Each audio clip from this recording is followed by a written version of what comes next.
नाज़रीन, जब से मौजूदा सेटअप आया, आपने ये देखा है कि पाकिस्तान मुसलसल कर्ज़ों में डूबता जा रहा है और इस टाइम 94,000 अरब से ज़ायद का पाकिस्तान के ऊपर कर्ज चढ़ चुका है और मुसलसल चढ़ता जा रहा है। नाज़रीन, आप एक घर की मिसाल ले लें। जब आपको घर का निज़ाम चलाते हैं तो आप एक बजट सेट करते हैं और उस बजट के ज़रिए ही आप अपना रोज़मर्रा का जो अखराजात हैं, खुद अशिया खुर्दनोश होती हैं या बकिया जो अखराजात होते हैं वो आप मैनेज करते हैं।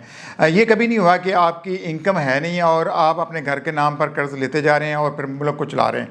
तो पाकिस्तान का यही सूरत है, पाकिस्तान के साथ भी यही कुछ हो रहा है। पाकिस्तान के ऊपर कर्जा मुसलसल बढ़ रहा है और हर साल तकरीबन 13% नाज़रीन कर्जा बढ़ रहा है और इस वक्त जो अदाद शुमार सामने आए उसमें 3,18,252 रुपए का हर एक पाकिस्तानी शहरी मकरूज़ हो चुका है। नाज़रीन, हैरान कुन बात यह है कि पाकिस्तानी अवाम बिल्कुल ही खामोश हैं। हमारे हुक्मरान हमारे ही नामों पे कर्जा ले रहे हैं और इस मुल्क और कौम के नाम पे कर्जा मिल रहा है इनको, और ये कर्जा कहाँ लगाते हैं, किन अय्याशियों में लगाते हैं, आज तक किसी अवाम ने सवाल नहीं किया, ना किसी मीडिया में आपको ये बात होती हुई दिखाई देती है।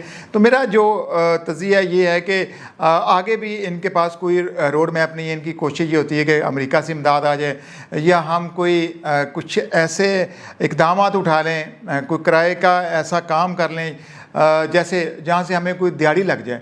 लेकिन नाज़रीन, लास्ट टाइम कतर को हमने सिक्योरिटी फराम की, वहाँ से हमें एक बजट मिला, लेकिन वो इदारे की अपनी मलकियत में था, उसका आज तक किसी को अंदाज़ा नहीं है। इस तरह अभी अगर हम देखते हैं तो सऊदीया और पाकिस्तान के अंदर जो दफ़ाई मुआहदा हुआ है, वो मुआहदा भी हम अपनी डिमांड्स पर रख सकते थे, कर सकते थे और उससे हम ज़्यादा से ज़्यादा फ़ायदा उठा सकते थे। लेकिन शायद हमारी तरजीहात ना अवाम है, ना मुल्क है, ना कौम है। जो हमारे हुक्मरान बैठे हैं वो अपने मफादात को सामने रख कर ही जो भी डीलें करते हैं, जो भी वहाँ पर बैठ कर मुतालबात मनवाते हैं, मुझे नहीं समझ। बहरहाल अभी तक जो चीज़ नज़र आ रही है कि इस वक्त पाकिस्तान का जो मजबूरी कर्ज़ है वो इस टाइम 94,000 अरब बन चुका है।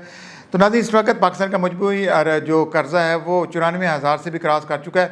तो अभी चूँकि हमारी वफाकी हुकूमत और पंजाब हुकूमत भी कर्ज़ों से ही चला रहे हैं और आगे भी उम्मीद नहीं है। देखिए नाज़रीन, मुल्क इन्होंने कहा था कि जब हम इक़्तिदार में हैं तो हमने मुल्क को दिवालिया होने से बचा लिया है।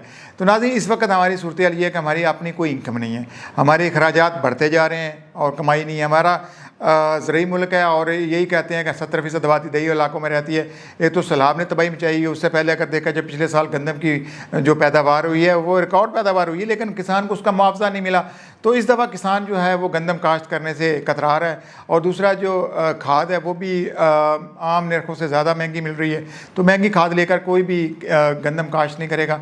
तो हालात तो नाज़रीन इससे ज़्यादा ख़राब होते हुए नज़र आ रहे हैं। हालांकि हमारे हुक्मरान यही कहते हैं कि पाकिस्तान मौशी तौर पर मजबूत हो रहा है, हमारे हालात बेहतर हो रहे हैं। मुझे नहीं लगता। आम आदमी से अभी भी निकल कर पूछें, लोगों की जो कुव्वत ख़रीद है वो जवाब दे रही है, कारोबार बंद हो रहे हैं, ताजर बेचारे परेशान हैं। लोगों के पास कुव्वत ख़रीद जो है वो लोगों के पास वो सख्ती नहीं रही, इनकम ही वो नहीं रही। जब पैसा सर्कल ही नहीं करता नाज़रीन, तो इस सूरत में ये होता है कि गुर्बत बढ़ती है। तो पाकिस्तान के अंदर जो अदाद शुमार कह रहे हैं आलमी इदारों के, वो तो बहुत गंभीर सूरत हाल की निशानदेही कर रहे हैं। देखते हैं हमारे हुक्मरान को समझ आ जाए ये किसी जुए के लालच में है, किसी ऐसी लॉटरी में, या ऐसी कोई इनको ये लगता है कहीं से ऐसा माल आ जाएगा जिससे हमारे हालात यकदम ठीक हो जाएंगे, वो तो नहीं लग रहा।